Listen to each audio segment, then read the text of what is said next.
Inscreva-se no canal para mais conteúdos. Deixe o like e compartilhe. Valeu! Na primeira cena, vemos um garoto na escuridão. Parece seus pensamentos, porque ao fundo, há uma garota correndo em sua direção. Ele diz que tem que pegar na mão dela, e quando vai agarrá-la, ele acorda pegando nas partes macias da moça. Aparentemente, a mesma moça dos seus pensamentos. Ela dá um tapa na cara dele, obviamente, e no café da manhã descobrimos que eles se conhecem desde muito cedo, pois vemos um desenho que ela bem pequena fez, colado na parede. Mais tarde, o protagonista apresenta ambos. Ele se chama Arata e ela, sua prima e amiga de infância, se chama Hijiri. Na rua, a caminho da escola, Arata percebe que o sol está estranho. Ele é uma esfera escura agora, como se não houvesse luz, mas Hijiri parece não ver. Logo após isso, uma mulher passa ao lado de Arata e sussurra em seu ouvido para que acorde, e ele pensa que era algo da sua imaginação. No terraço, algo bizarro acontece. Arata está sentado encarando o sol. Hijiri chega e ele a questiona se ele sempre foi preto. Ela confirma que sim, e ele sempre foi assim, desde que ele nasceu, e que o mundo que ele estava era perfeito demais para se preocupar se o sol é preto ou não. Logo depois disso, Hijiri começa a agir de maneira estranha, como se não fosse ela, tentando seduzir Arata. Ele tem uma lembrança por um breve momento dela pedindo para que ele não se esqueça. Então, ele a confronta perguntando se é mesmo a Hijiri. E o que se segue é Arata fazendo uma série de perguntas e ele novamente perguntando que cor é o sol. Ela responde como preto.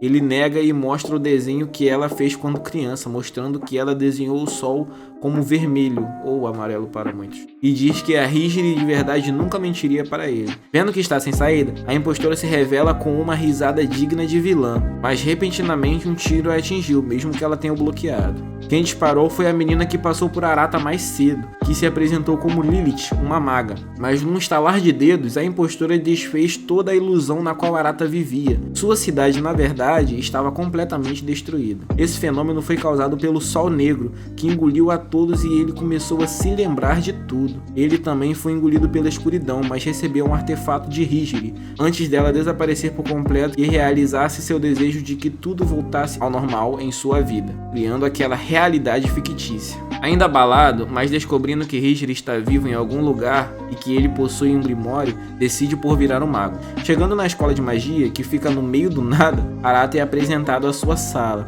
e ficou surpreso em saber que ele tem o mesmo poder que um suposto nível demônio e que ele pode ser um candidato a Lorde Demônio. Mano, sempre assim.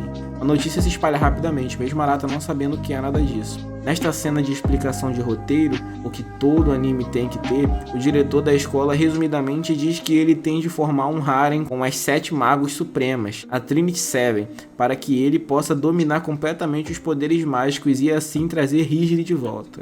Deve ser um caô, mas... Andando pelos corredores da escola junto de Lilith, descobriu-se uma das 7 magos. Arata encontra com mais uma delas. Ela explica por que de tantas mulheres. Ela diz que a magia e o estudo da mente e suas emoções e as mulheres se dão melhor com isso. Além disso, abre o jogo sobre o que Lilith sente sobre Arata. Por recomendação do seu grimório, Arata vai tomar um banho para descansar e lá encontra uma garota, mesmo sendo o banheiro masculino. Ela aparece nua na frente dele. Não vou botar isso no vídeo não. Que se desespera e corre para fora, mas ela não parece ligar muito. Lilith o encontra e explica que ela é uma das 7 magos, mas que não deveria estar ali mesmo assim. Após o banho e se vestir, ele conversa com o Grimório sobre essas magos. Aren, que se parece muito com Hijiri, porém o Grimório diz que eles são completamente diferentes por dentro. O episódio termina com uma reflexão de Arata sendo interrompida por Lilith, só para ele estar sem calças no meio dos corredores. No começo do segundo episódio, nos é mostrado que Aren passa a manhã toda seguindo Arata, e quando questionada sobre,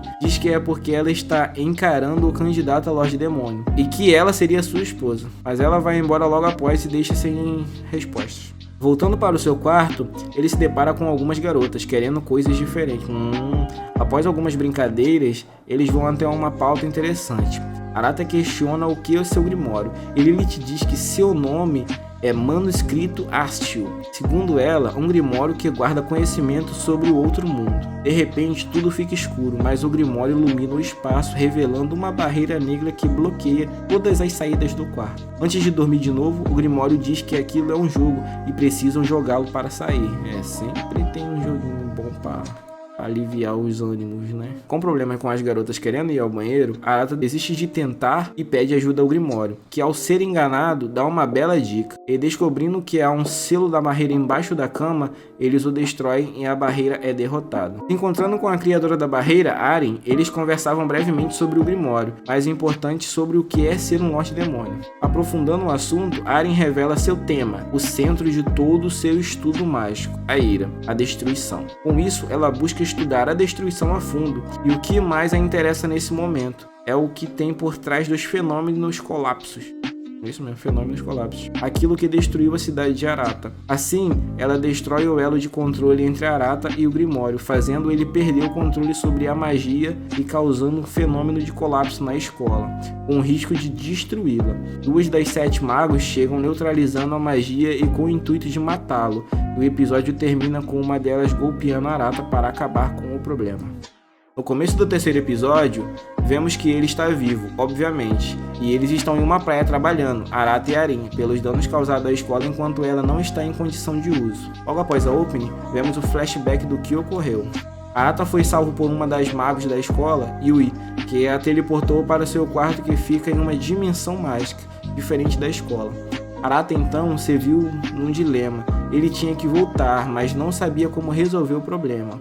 Aí que Yui o diz que ele tem de escolher seu tema, o propósito de sua magia e de toda a sua vida como um mago. Dessa forma, ele lembra que existe uma magia de controle dentro do arquivo do orgulho, sendo que todos os temas são baseados nos pecados capitais. Assim ele pede para Yui o mandar de volta. Lá, ele faz um contrato com seu Grimório na Supérbia, fonte de magia de controle, e habilita o seu modo magos e realiza a magia de controle, destruindo toda a magia à sua volta e encerrando o fenômeno colapso. Voltando à praia, vemos ele falando sobre isso com os outros e explicando que se decidiu como mago. Nessa cena, a repórter da escola, Celina, tenta arranjar um furo de reportagem da magia do candidato a Lorde Demônio, prendendo ele com sua magia na hora que ele se transformou. Mas com facilidade, ele destrói a magia dela e por algum motivo destrói também suas roupas. Na casa de banho mista, Arata e as garotas vão tomar um banho e discutir sobre sua magia. Ele disse que precisava conversar com todas as 7 magos da Trinity Seven para controlar seus poderes, e todos vieram com a ideia de mostrar o que tem. Lilith foi a primeira, mostrando sua magia de alquimia, que pode criar armas, e Arata teve a ideia de criar uma para si também.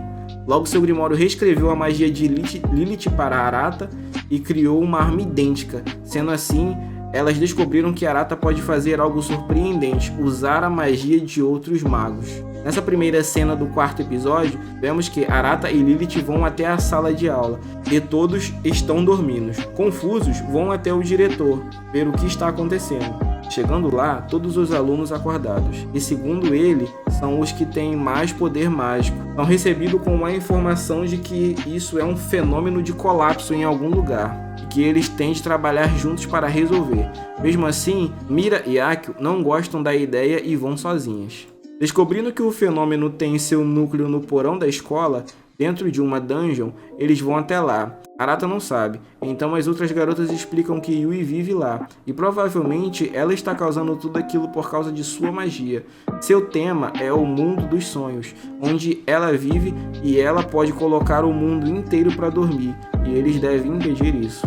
Elas supõem que isso tudo está acontecendo agora por ela ter conhecido o candidato a Lorde Demônio. Se aprofundando dentro da dungeon, eles encontram com os demônios, seres que aparecem quando a magia foge do portador ou em fenômeno colapso. Eles se alimentam de magia e de seus detentores. No meio do combate, Aren explica o que é um macro, uma magia que você registra no seu Grimório, e ambas as garotas dizem que seria bem útil se ele tentasse aquilo para salvar a Yui. Seguindo ao quarto da Yui, eles são parados por Mira e Akio, que tentam impedir, mas Levi, sei lá, fica para lutar contra Aki e atrasá-las enquanto o resto segue. Ao chegar no quarto deles, eles se deparam com um dragão fantasma, uma das criaturas mais poderosas dessa classe. O resto das garotas chegam e agora, com todas reunidas, entram em combate com o dragão. Ele é muito poderoso e é necessária a magia de Arata que não sabe controlar ainda. Ele entra num dilema para sua magia não o engolir e virar um demônio também muito pior do que esse. Decidindo que ia usar sua arma mágica, ele cria seu próprio macro e golpeia o dragão, o derrotando. Logo após a opening do 5º episódio, vemos a educação física dos magos. Assanhado como é, Arata fica prestando atenção nas partes macias de Lilith, meu Deus. E por isso Mira e Akio, que chegam na hora, tentam dar um fim nessa safadeza dele. Logo começa uma luta por Arata entre as garotas. Com isso, Yui desperta seu Magus Mod e envia todas para o mundo dos sonhos. No mundo dos sonhos, Arata e Yui têm um papo agradável sobre como ele e sua magia libertaram e salvaram Yui, que é muito grata e se torna amiga dele. Após o papo, ela liberta todo mundo dos seus sonhos. Depois de tudo, vemos que todas as garotas já estão acordadas, mas Yui e Arata ainda não. Pela manhã, com todos acordados, vemos que todos olham para as janelas do corredor com o vidro quebrado. Provavelmente aconteceu durante a noite. Discutindo o evento, e mesmo sendo outro fenômeno e a culpa não sendo nem de Arata e nem de Yui, as garotas contam a ele uma coisa que aconteceu alguns meses antes da vinda dele. Duas gêmeas viviam na escola, chovia muito no dia, mas mesmo assim elas decidiram ir à biblioteca e aconteceu igualmente. As janelas se quebraram e alguns objetos flutuaram à volta delas, e uma das irmãs desapareceu. E dizem que à noite de chuva forte ela aparece andando pelos corredores. Arata e as garotas decidiram investigar isso na biblioteca, mesmo com o risco de serem exterminados por Mira. Lá, eles encontram Selina, e não muito tempo depois, repentinamente, todos eles são teletransportados dali para outro local, que Mira chama de a Biblioteca Eterna. Lá eles encontram com a irmã gêmea perdida de Selina, as duas gêmeas da história. Ela se tornou uma maga maligna e rouba a magia dos outros magos para si, acumulando ela. Todos a perguntam o porquê disso, e ela diz que há um Lorde Demônio selado na Biblioteca Eterna, e por isso o motivo do estudo. E ao ver dela, isso não é errado, pois as magias podem ser tudo. Ao final do episódio, Lizzie, a irmã maligna, rouba a magia de Selina, criando as asas negras do poder demoníaco, e com isso ela diz que tem magia acumulada suficiente para se tornar uma nova candidata a Lorde Demônio.